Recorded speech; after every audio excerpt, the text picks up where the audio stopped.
Hello, my dear friends. Today we're talking about your basic weekly plan. Now, I realize that some of you have been with me for a while and you've got that basic weekly plan down, but listen to this just in case something has ebbed and flowed to the point where maybe it's not quite as recognizable as it should be. If you are brand new, listen carefully, because this is part of what we do every week. I'll describe it in just a minute. If you are in here and you've been doing it for a while, but you're not quite sure, this is the video for you, just to refresh and make sure you're right on point. Okay, what is a basic weekly plan? Well, for those of you who don't know, that's something that we do every single day of the week. Each day has a different thing that we do as part of our homemaking for our home and or our family, and it recurs every single week. Those things are, number one, the weekly home blessing hour.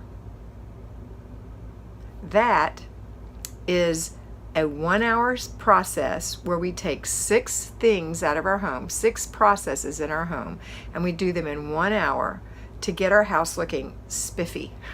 There's a great word for you. So it's stripping the bed, washing the sheets, and putting the sheets back on the bed. It is dusting the whole house. It is cleaning the glass in the whole house. It is emptying all the garbage cans in the whole house. It is either vacuuming or dust mopping the floors in the whole house. It is mopping the kitchen, and it is mopping the bathrooms. That is the weekly home blessing hour. How can you do that in an hour? Because it's not a deep cleaning, it's a blessing. A blessing. For those who are familiar with, I shouldn't even go there, but I will. I just like it. Christmas Vacation, the blessing. Okay, if you don't know, it's all right. Anyway, I apologize for that. But it is a blessing, and that means it's good for your home and your family, but it's nothing hard. It's a blessing. It is what Marla Silly, the original FlyLady, called hitting a lick at a snake. And that means you want the snake out of the yard. If you throw a stick at it, you're hitting a lick at the snake. You're not killing it. You're not getting full force on it. You're just kind of getting it out of here. And that's really what we're doing in our home. We're just kind of getting it out of here. So here's what we do. We just strip the bed. We wash the sheets. We let them we dry them, whether on the line or in your dryer. We leave the bed open all day so that it can air out. And then you put the sheets back on. Now, I don't know if that's Marla Silly's way of doing it. I don't remember when I was one of her fly ladies if that's the way we did it. But I always like that because it gives the bed a day to air out or time to air out, number one. And number two, you don't have to fold the dang sheets. They're hard to fold. Not impossible, and some of you may be experts at it, but why do that? It's a waste of time. Put them back on your bed. And not only that, I don't know about you, but my folded sheets never smell as good or feel as good as the one that just came out of the dryer, and I put them on fresh on the bed. So put them back on the bed after they're dry. So that's one. Now, that's a 10-minute job, because if you break it all up, it's about 10 minutes. It takes a minute or two to strip the bed, a minute or two to put them in the washer, a minute to put it in the dryer, a couple of minutes to take them out and put them on the bed. Probably less than 10 minutes. That is a 10-minute job. The second job is taking care of the dusting in the whole house, but you have to have a good tool. I recommend the FlyLady Feather Duster. I do. Not because I make any money off of it. I don't. I just know it's the best tool to get the job done in the least time and the best way. The FlyLady Duster is light and fluffy, and it hangs down from a stick. So here's a stick, and here's the duster on the end with the little FlyLady, the little feathers hanging down. There are little microscopic pieces on those feathers. And so when you dust on top of things, you don't have to move them, and those little fingers go in and get all the dust out. And it sticks in that FlyLady duster because it's a quality duster made with quality ostrich feathers. It's not a cheapo duster that's going to spread dust around.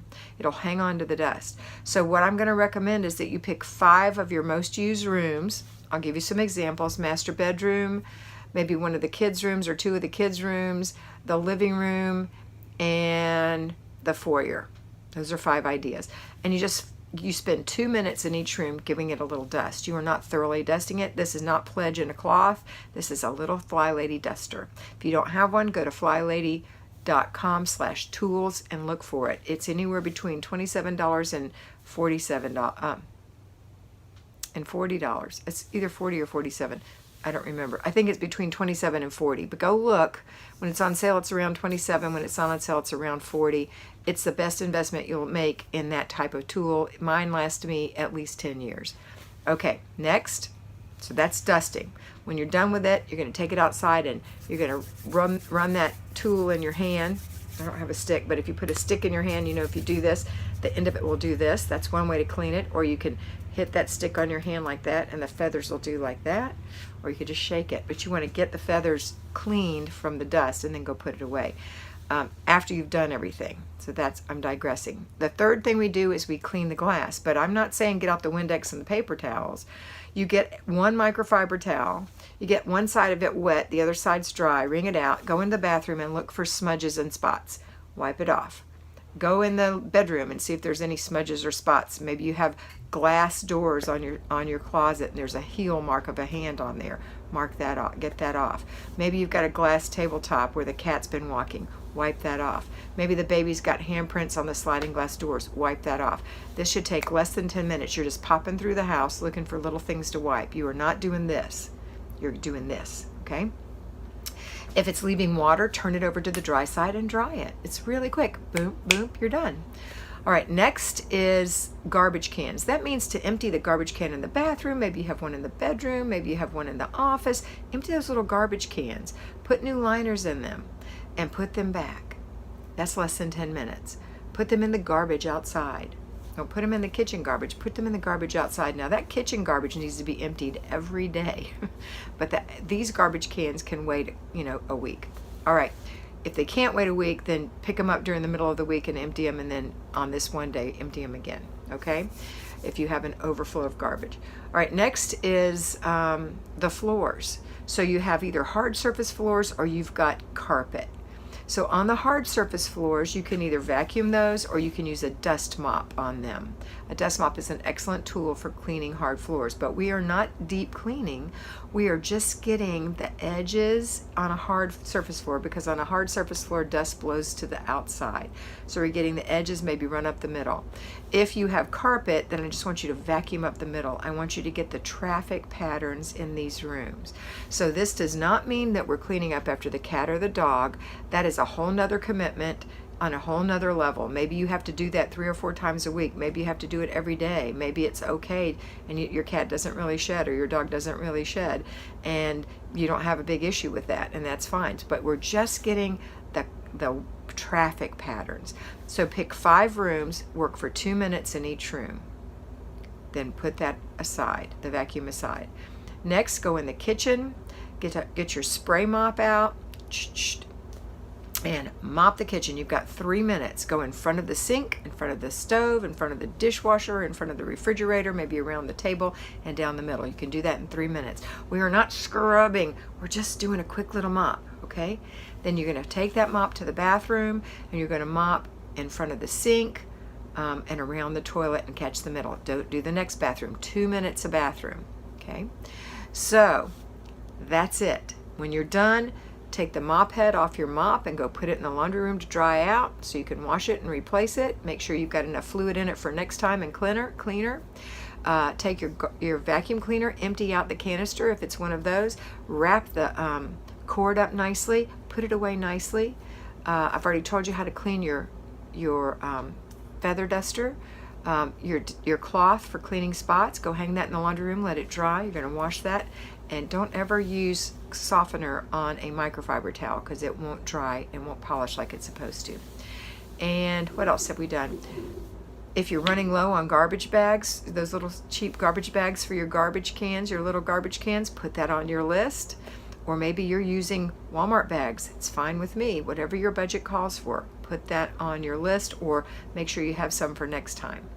And so we've done, about this time you can check to see if your sheets need to go in the dryer. And later on, set a timer so you can put those sheets back on the bed. There's nothing worse than getting ready to go to bed and walking in and the bed's not made and the sheets aren't even on it. So that's happened to me more than once. Fortunately, Mr. B's a good helper. He helped me put them on. But, try to remember to do that. And a good way to do that is to set a timer. So we've taken care of our sheets, we've taken care of our hard floors or our carpeted floors, we've taken care of our mopped areas, we've taken care of the dusting, we've taken care of the mirrors, and we've taken care of the garbage cans. When you're done and you sit down, if you've done that in an hour or less, you're going to be glowing a little bit, and you're going to think, wow, this looks great. This looks like I've had a housekeeper. And that is the weekly home blessing hour. On Tuesday, if you're an at-home homemaker, you take a free day. But if you're a payroll homemaker, you would have done that weekly home blessing on Saturday morning and gotten that hour out of the way. On Wednesday, for the at-home homemakers, we've got planning and desk day. That is a day where you take your time and you go through your refrigerator, your pantry, your freezer, your deep freeze, and you're looking to see, what do you have? How can you shop these areas to make meals for your family? And then you make a grocery list based on what is missing. You're missing some eggs and some half and half or whatever it is you need, yogurt, cottage cheese, whatever it is you need. And then also, when you're in that refrigerator, you're going to give it a little wipe out, and you're going to get rid of the things that have gone bad, and you're going to make a mental note that you don't need to buy that much of that thing. Or when you do buy something for a menu, you need to use it and make that menu item. Before you use like frozen vegetables, you want to use your fresh vegetables. So now you're going to make a menu based on what you have and a grocery list based on what you're missing to complete that menu. Then you're going to make a grocery list. Then you're going to look at, if you do it online, you can order them right then. If you do it online and you don't want to order from Walmart or Kroger or wherever you made the list, you'll at least know about how much money you're going to spend. Now you're going to look at your bank account and see, does that match how much money you have in there? Do you have a budget? How much is your budget for groceries? And then we're going to go right into our finances. So we go straight from food to finance. In finances, we look at our bank account. We make sure everything's right. We make sure any automatic debts coming out of our account are correct. They haven't been double debited or they haven't been missed entirely. We look for any physical bills that we need to pay that may have come in the mail in our inbox. We're handling our money. We're looking at our budget. We're making sure we have money saved for Christmas and we're saving regularly. We've put money in our emergency fund. We've put money in our maybe you have a tax account that you're saving money for taxes. Maybe you've got a place where you're saving for birthdays and Christmas. These are all things that I have. So there's an emergency fund for if the transmission goes out. There's just a general fund in case somebody loses a job and you need 3 months of income until they get a new job, that account. And then there's the taxes. If you need to pay your own taxes, if your house is paid for and you need to put that money aside to pay your taxes. If you're in business for yourself, you need to pay taxes. That needs to be in there. Then you've got a holiday and birthday account, and then I have a travel account. So I've got lots of accounts where I put money in every single month. And if you don't have any of those, start with an emergency fund. Second thing I would say would be that household fund for 3 months of income. And it's not everything you make, it's just what you would have to pay if 3 months came around without a job. And then another one would be the Christmas and birthday. I think that's really important. Vacation would be last, I think, but it's all important. So think about starting starting a budget and really working with your budget. All right, then the next thing is your inbox. So check your inbox, because your inbox is where everything goes that comes out of the mail. If you've been decluttering paper, those little things that you're putting in there that require action are in there. So those actions are, you need to file something, or you need to pay something, or you need to put something in your planner, or you need to call somebody. So if you're an at-home homemaker and you're doing this on Sunday afternoon, you can't call the light company on Sunday, but you could put it in your planner to call in your lunch hour on Monday. So that's how you get things done, and it doesn't skip and it doesn't bird brain through your brain where it flies through and you go, oh, I need to call the light company, and then it never comes back again until it's too late. So write it down and put it in your planner. And if you can't get it in your planner, at least put it in a piece of paper in your inbox so that when you handle that once a week, you can put it in your planner. Okay, so it's food, finance inbox. And speaking of planners, it's your planner. You're going to plan out, whether you're an at-home homemaker or a payroll homemaker, the next Monday through Sunday. What are you doing every single day? That's so critical, and we talk about it all the time, but you get that planner planned, and then you follow that planner. So that happens on Wednesdays if you're an at-home homemaker, probably Sundays if you're a payroll homemaker. And then the next day, Thursday, is errand day. That's when you pick up your groceries. That's when you get any other errands that you need to run. If you're a payroll homemaker, that errand day could happen on your way home from work one day, and you have to assign that to yourself in your planner. So when you're arranging to get your groceries picked up, make sure you have enough time so that you can pick them up. If you order them on Sunday, maybe you can't get them on Monday. Maybe you have to make it Tuesday or Wednesday. The same for you at-home homemakers. If you arrange it on Wednesday, if they're saying, well, you can't get your groceries on Thursday, you have to pick them up on Friday, then you have to flip Thursday and Friday around on your basic weekly plan. It's not hard. Friday is car and purse day, so that's a super easy day. And that's where you go and pick up stuff out of your car. You make sure that there's nothing loose flying around in there. You haven't left any cups or you haven't left any fast food bags and cups, and you haven't left any sippy cups, and you haven't left any goldfish bags or crackers. All that comes out. Baby blankets, pacifiers, all that comes out, and you make an effort not to allow that to happen again. That you get those things out of the car if you bring them in, or you allow your children to bring them in. That's car. Purse is empty out your purse. Clean it out. Do you want to switch to another purse now? Great, get it. Put that one away. Get a new one out. If not, put everything back in your current purse. Make sure you know where your Kleenex are, your keys are, your glasses are, your cell phone goes, your AirPods go. Where do these things go? Put them in there. Do you need a fingernail file? Do you need some hand lotion, some sanitizer, your mask? Where are these things going in your purse? Try to put them in the same place or nearly the same place in each purse so you'll always know where it lives. Okay, so that's an easy one. For a payroll homemaker, you can do that on your lunch hour or your break even. You can do it right in your lap. You don't have to dump it out. Just go through it. And then Saturday is family fun day. So you want to make sure, if you're a payroll homemaker, that you're getting that weekly home blessing hour done in the morning. There's also zones for you, but we're not talking about that. That's another hour. So you've got 2 hours in the morning on Saturday. Get up and get after it so you can enjoy Saturday, so that you don't dread Saturday, so that you're not mad because you worked all week and now you got to clean all weekend. That is not what we're doing. We're doing 2 hours Saturday morning and you're done. And you can delegate because everybody else is home with you too. And if your spouse works and you work, there's no reason why you can't share these duties, but somebody has to be in charge, and it's you, ma'am. It's you. Okay. Then the last thing is on Sunday, and that is renew your spirit. Everybody needs to take a day to renew their spirit, to reevaluate their relationship with God, to really praise and be grateful. And that really sets you up for the next week. All right, that is the basic weekly plan. It's for payroll homemakers. It's for at-home homemakers. It's what makes everything click. And it's very, very important. So make sure you're getting these things done. I hope that you enjoyed this video, and I hope that you remember always to be beautiful, because you are beautiful.